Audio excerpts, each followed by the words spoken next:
guys, welcome back to my channel.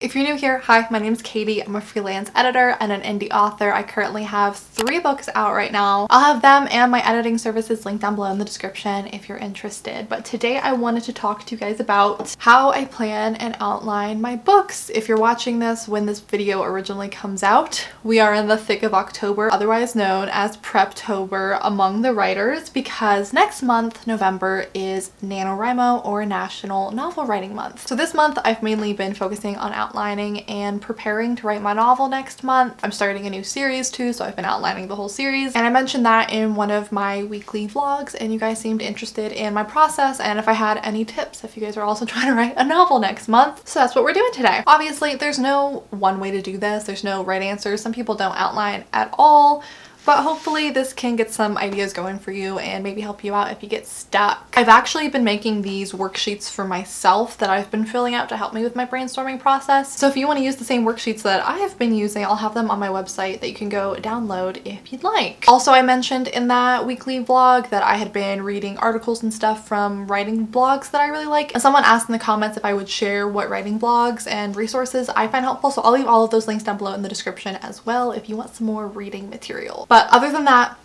let's get started. So I feel like the first big consideration before you jump into an outline or even just like brainstorming before you start plotting, where you go next is going to depend on what you're starting from. What is your starting idea? Is it a character? Is it a setting, or is it a premise slash concept? Because the questions you want to ask yourself and how you're going to develop it from there, I think varies pretty widely depending on what your starting point is. Personally, I find it easiest to start with a character because ideally a character's goals, motivations, and actions should drive the plot forward.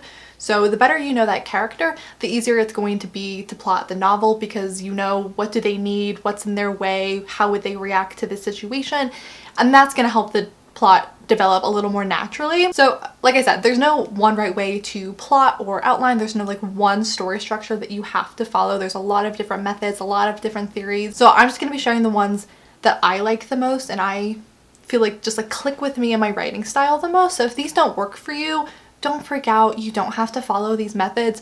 There are other ones out there that might work better for you. So let's start with a couple of different story structures that you could use. I find this really helpful because I like to plan in advance these couple of beats, these main points of the story, and then the stuff that happens in between is a little bit easier to fill in later. But if you have these solid kind of like checkpoints in your story, you can't really go that far wrong. Like you won't have to change as much when you go into revisions if you nail these points. So the first theory, I guess, I don't know what the proper word to describe this would be, that we're going to talk about is 7-point story structure. This one you're probably familiar with. So the 7 points, number 1, we have the hook, and this is the protagonist's starting point, what life looks like for them before everything changes. Number 2, we have plot turn 1, also known as the inciting incident. So this introduces the main conflict. This is what throws the character out of their comfort zone. Everything changes from here and starts to move the story towards its midpoint. Plot point number 3 is called pinch point number 1, and this is something that applies like pressure to your protagonist in the process of achieving her goal. Sometimes this will be like facing an antagonist, just something that kind of ups the ante, makes it a little more difficult for your protagonist to achieve their goal. And then we have the midpoint, to which your character should respond with action. After that, number 5, we have pinch point number 2. More pressure is added to your character, making it even more difficult for them to achieve their goal. Number 6, we have plot turn number 2. This moves the story to the resolution. At this point, the protagonist should have everything that they need to achieve their goal. And the final point, number 7,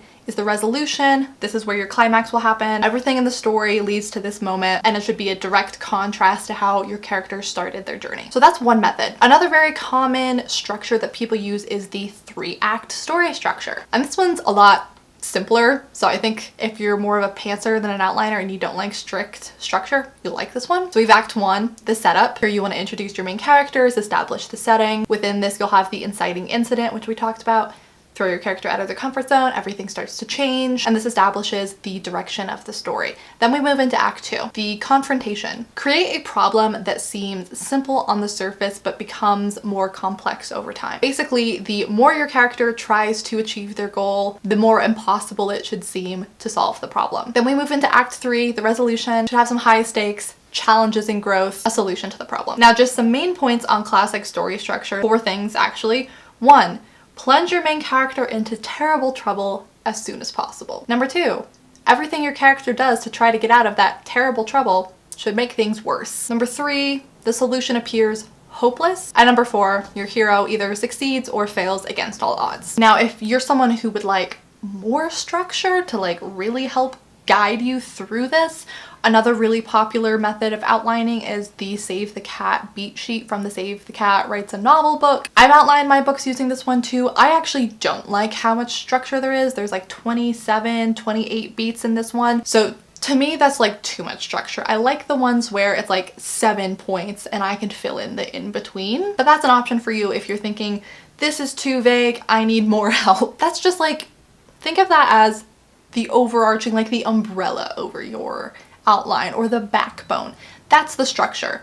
If you can hit those particular beats in the story, everything else is a little bit easier to fill in. Now, what I find personally helpful when I'm doing brainstorming and plotting is basically just to ask myself a ton of questions. Like I said, on those downloadable things, I'll have a ton of these questions listed if you need help brainstorming and coming up with some of these things. But some questions that I ask myself: who is my main character? What is the status quo at the beginning of the book? That's obviously going to change, but how do things start? What does my main character want more than anything in the world? What's in her way? What is she afraid of? What is her family like? What does she value? What lie does she believe about herself or the world around her? Why does she believe that lie? Like, what happened in her past that has made her believe that? What is her main goal in the story? Who are her allies in this story? Who are her enemies? What is she willing to sacrifice? How does she need to change? What happens if she doesn't meet her goals? Why are her goals important in any given point of the story? How can I make things worse for her? Who else could it impact if she doesn't meet her goals? What part of her past can come back to haunt her? Those are just a couple of questions to ask yourself. And like I said, I feel like it's really easy once you create these character profiles and really start to get to know your main character. It's easier to plot the book because that main character can drive that plot. Now, on the scene level, if you have trouble writing scenes, I know I've gotten a lot of comments about that on writing videos in the past. Some questions that you can ask yourself scene by scene: what does the character need to achieve in this scene and why? What kind of trouble is in her way? What makes the reader say uh-oh at the end of the scene and make them want to flip the page and keep reading? A lot of theories say that your scene should flip, so basically the way the scene ends should be drastically different than the way the scene starts. The closer you can get to having like an opposite emotion, the more readers keep turning pages. This is one of my most important questions for myself. What is most exciting to you as the writer about this scene? And how can you make it more fun for you to write? Or how can you get yourself more inspired to write this scene? Because basically, if you're bored writing this, if you don't want to write this, it's gonna show in the writing and the reader's not gonna like to read it. So how can you make this fun? How can you make yourself look forward to writing this scene more? The more you like writing it, odds are the more people are gonna like reading it. What are the most vivid moments of this scene? And just another note on scenes, because this is something that I see a lot with the books that I do for editing clients. It's what I like to refer to as the action-reaction flow. Sometimes people call this scene versus sequel, but it's the same idea. So in a scene, your protagonist has a goal. They'll act in a way to try and achieve that goal throughout the scene. They'll either get the goal, they won't get the goal, they'll get the goal but there's a catch, or they won't get the goal and they make things worse. The scene ends, but the goal of that scene is resolved in one of those 4 ways. Then the protagonist needs to react. They'll have an emotional reaction to however that goal ended up resolving itself. They'll think about what they just went through, they'll try to figure out what happens next, and then we start over with a new scene. And that reaction period is what some people call a sequel. So I just wanted to make a note of this because I see this as an issue in a lot of the books that I edit. You gotta give your character time to react. You can't just jump from scene to scene to scene to scene. I know you're trying to keep it exciting and you're trying not to lose readers and you're trying to keep the pacing going and stuff, but if you never have those reaction moments for a character after a scene, for one thing, I always find that really hurts your character development. It can make the pacing of your book too fast. Like, you gotta slow down sometime. And it's just something that I think is overlooked very often. So I think most writers do this subconsciously and you don't even plan out your sequels, you just do it anyway, but something to keep in mind. So that's how I outline and plot my books. I would say if you're overwhelmed and you don't know how to outline, you don't know where to go next, first things first is to brainstorm. Make a document, start writing everything that you know is gonna happen in that book. All of the characters that you know are gonna be in it, scenes you can picture, just start that way. It can be disorganized, it can be just a stream of consciousness, it can make no sense. Just start to get your ideas on the page. The second step will be to organize that and to start to try and fit it into these structures and stuff like that.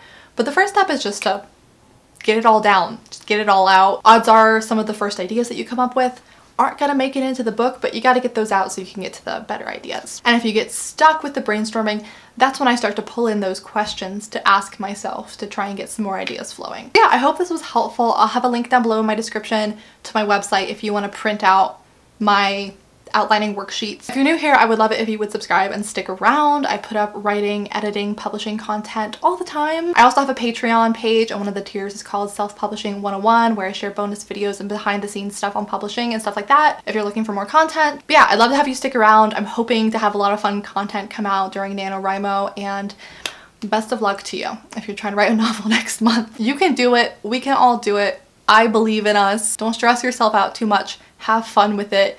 Even if you only get half done in November and half done in December, even if it takes you 3 months, you're getting the book done. It's all that matters. Thank you so much for watching. I hope you're having an awesome day. If you like this video, I'd appreciate it if you'd give it a thumbs up. It helps out my channel a ton. And I'll just see you guys in my next video very, very soon. Bye. So hit me.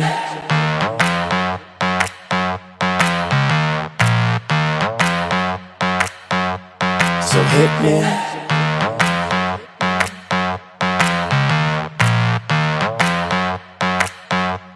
So hit me. First a confession. With you I feel a connection. With